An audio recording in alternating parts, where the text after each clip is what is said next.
Following the trail of spice shipments, we made our way up to Nunavut Bay, Canada, the secret hub of Jean Bisson's shipping empire. As a young man, he trekked across Canada to strike it rich during the gold rush of 1852. An avid prospector, he took some chances and ended up buried alive in an avalanche.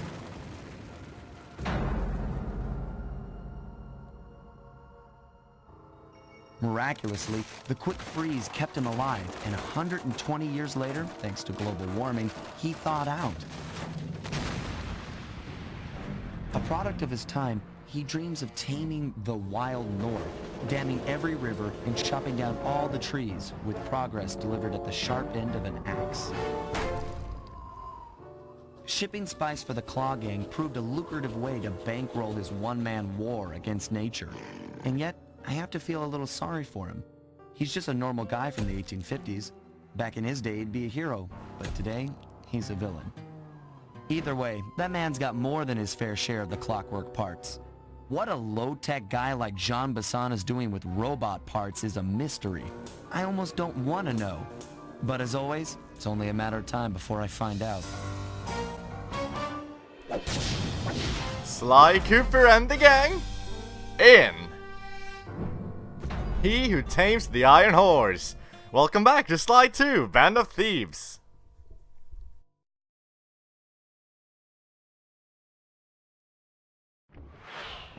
Welcome to Canada. In addition to just being a nice place to be, this is our third continent visiting. It's pretty cool. Once again, before doing anything else, I highly recommend going to the ThiefNet. Because once there, we'll find the silent obliteration move. In addition to just sounding awesome, this is invaluable. You want to buy this as soon as you can. I've got a lead on the clockwork parts. Head through town and out into the wilderness. We're gonna do that, but first, I didn't say anything about what we just bought. Instead, I just want to show it. Well, this isn't a very good example, but essentially, let's just loot this guy. That's nice, you know? And whoa, we got a ruby. And hey, look, there's another guy in the way, but if we kill this one, we're gonna get noticed. Or are we? What the? Are you serious? Are you for real? Wow, okay. Well, that's a very bad example.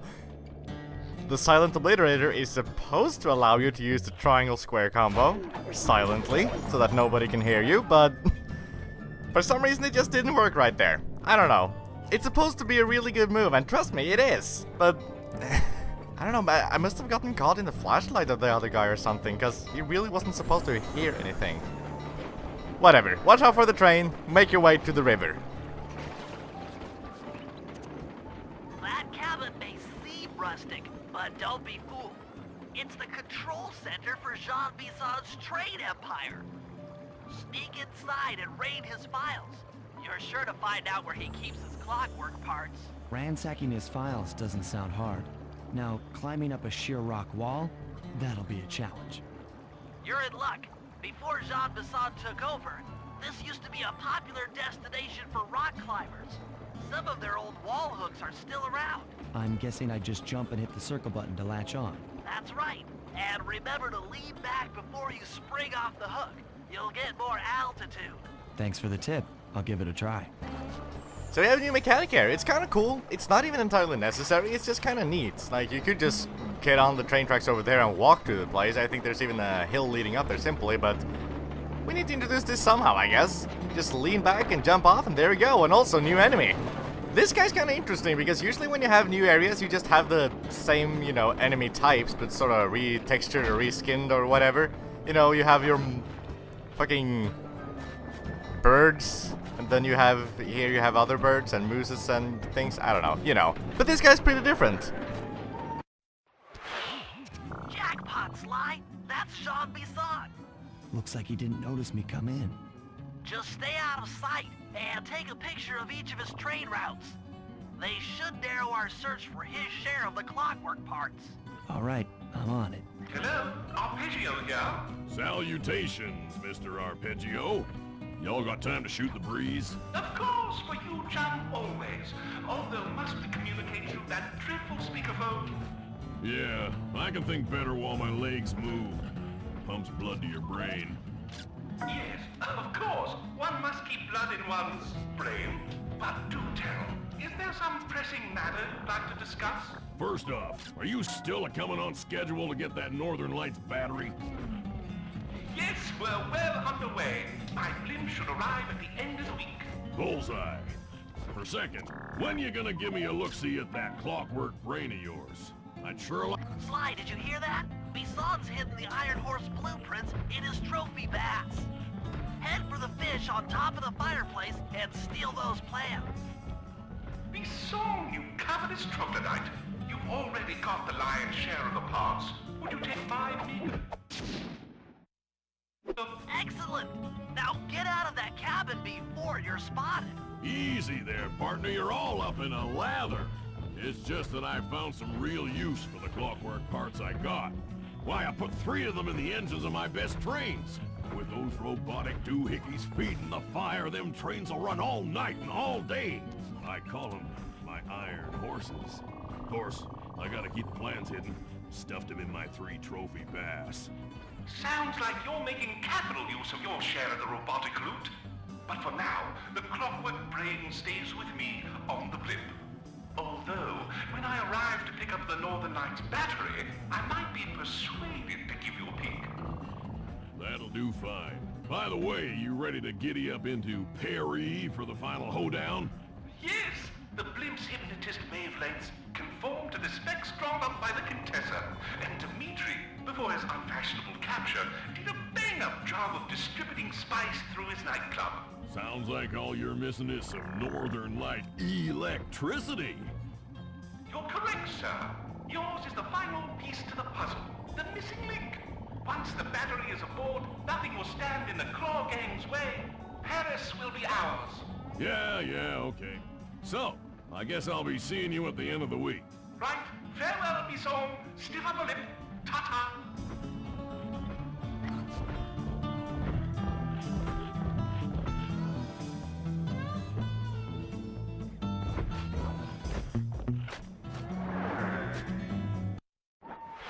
After analyzing Bison's decorating techniques, I think we'll find the other trophy bass above the mantle in the 2 remaining cabins.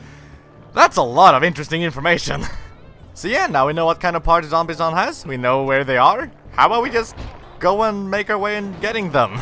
I mean, we're not gonna retrieve them right now, but we're gonna make our way to the cabins to form a good plan to get them. So, even though this isn't the same cabin as we were just in, obviously, yeah, no, we're clearly not making our way to the exact same place we just started. I don't know, sorry. What I meant to say is that we can use the train tracks to make our way to the cabin. Yep, just like I thought. Get to the fish above the mantle and steal those blueprints.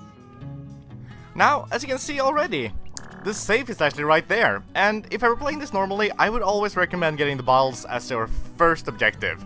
But I kinda figured that would kinda slow the progress of things and whatnot, so we're not really gonna bother with that just yet. But just know that the move you get in that safe is very handy, particularly in this room, in fact. Instead though, I guess probably the alarm clock would be a goodish idea, because you want to not get caught just because it's simpler, but it's not going to fail the mission or anything if you do, so just for the hell of it, I'm going to try and not get... Did that work? Yes, it did. Now this is a perfect place to have the silent obliterator, except once again, I really didn't... What? How did I die? Huh? Did I hit something very bad? These guys are not instant kill. I've gotten into fights with them before. It's not like... Oh, whoops. Wait, no! That was counterintuitive. Okay, you know what? Fuck it. Stealth is really not my approach, as is completely evident. As you can see, though, this is a good example of that it's not a problem if you get caught. It's just an inconvenience is all. But if you have the move that you get in the safe there, use that alongside the silent obliterator, you're not gonna have trouble at all. And getting not caught is a very simple deal. I guess it would have been good for me to show that, but hey, I wanted to keep the flow of things, you know, flowing, I guess. I don't know. A good idea would be to throw the guys into the fireplace if you can manage it, because they do take a few hits, it can be kind of annoying. And the fireplace, it's basically instant kill. The problem about it is that it's just kind of difficult to pull off. Well, that's it. Now we just need to make our way upwards, which would be...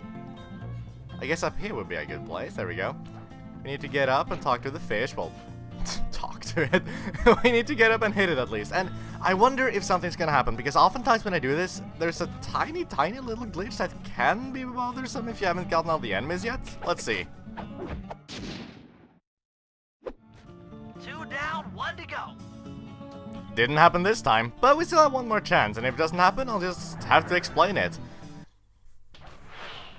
It's an incredibly minor glitch. It doesn't do much. It's not a huge pain or anything either. Where is this dust cabin? It's over that way. The train actually won't hurt you unless you let it hit you from the front. So you can just go on the top of it, you can go in the middle of it like this. No problem. Just don't get hit by its front. It's kind of weird. And also those mountain climbing people that left all those hooks around, they seem to stretch the definition of mountain, if you ask me, because this... I like to imagine that they're just so... they're so into this mountain climbing that they'll just climb anything they can find that even remotely looks like... well, it doesn't even look like a mountain. Just pointing upwards from the ground. Anything that is not on ground level, gotta hook it. I don't know. We have some bear traps here. If you somehow get caught in these, then, well, I don't know what to tell you. Also, you can see a treasure there. The last trophy bass is above the fireplace. Be careful. Attention all cabin guards. I've heard tell from the boys at Ponderosa Cabin there's someone been in my head blueprints. Everyone stay sharp. This ain't no summer camp. I don't pay you boys to lollygag while there's a thief in these parts. Okay, I didn't want to talk over Jean there, but what the frick? When do I ever say frick? What the hell? Okay. Why is my silent obliterator not silently obliterating things? It's being very much non-silent apparently, because this is the second time I've tried to just do a very simple thing that didn't work out. It's weird. Also, how am I supposed to get up here? I guess, I don't know. Just like this. And there we go! That's the very tiny and insignificant glitch I was talking about. Sorry, Bentley. You probably didn't say anything of very much importance, except for what we're supposed to do and how to do it. Armed with all 3 blueprints, we should be able to isolate and track the Iron Horse trains through that satellite dish. Top of the mountain, huh? Shouldn't take long. Shouldn't take long at all. Be careful not to just run straight forward. You'll be in a bad time then. You can climb these trees, that's nice. We need to get on the top of this mountain, and I like that. I do like this place a lot. I'm probably going to talk more about that next time when we collect the balls. Spoilers, I guess, but frig off. You don't deserve to not be silently obliterated. Going up this mountain here, you just kind of follow the path. There's a train track that goes all the way up here. I really gotta wonder what's the, Keep an eye out for you those know, rock use of climbers. this. These hooks can be used sideways too, which is kind of interesting. It's not something you'll see terribly often or that even makes much of a difference, but it's cool. I like climbing things. What the... Thank you? Haha!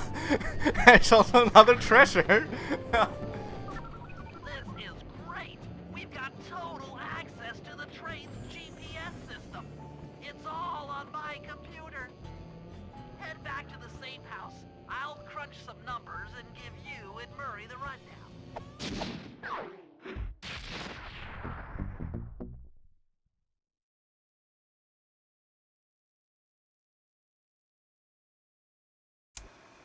Thanks to Sly's efforts, we now know the location of all 3 of the local clockwork parts. 2 lugs and a stomach. John Bisson has grafted each piece to the engine in one of his Iron Horse trains. This improvement allows the trains to run all night and all day. We won't have the luxury of sneaking in while they're stopped. While they're in motion, the only way aboard is through a hatch on the caboose roof, which unfortunately has been locked down. These need to go. First, collect the spice gas from the balloons above town, and then land on the back of the caboose to blow off the locks. Once the way is cleared, I'll suit up and jump into Iron Horse number 1 while it passes near town. With some luck, we'll have the first clockwork lug in a few hours.